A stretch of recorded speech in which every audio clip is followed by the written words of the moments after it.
What are the major findings of the Legg Mason Global Income Survey? Well, Christoph, thank you for asking. Actually, they were several-fold, right?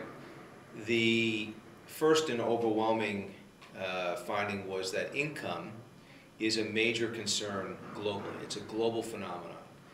Secondly, that there is a gap between what people want and what they're getting, and that's also a global phenomenon. And third, although it differs from region to region, that there is clearly a bias to invest locally, and that bias is getting in the way of achieving higher levels of income. How do your findings in Asian countries differ from those globally?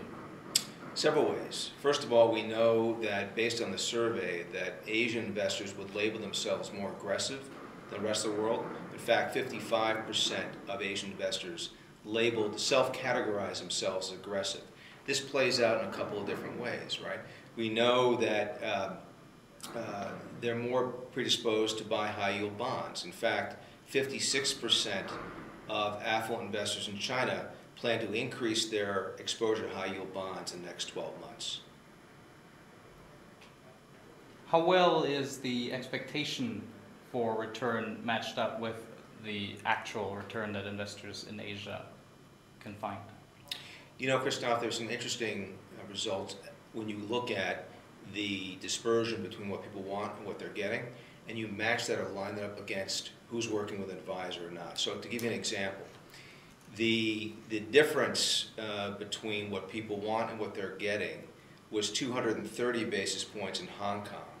And based on the survey, 65% of the affluent investors in Hong Kong said they're working with a financial advisor.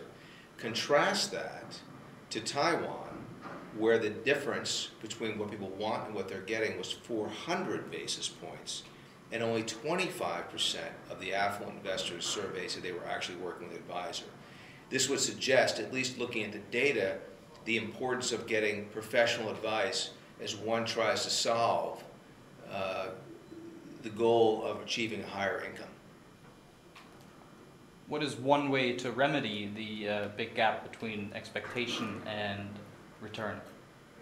So a couple things I would offer you, Christoph, right? So when you look at the data, roughly 90%, I'm rounding, 90% of investors said they want more information regarding opportunities, and roughly 90% said they were looking for that information from their advisor. This is in Asia.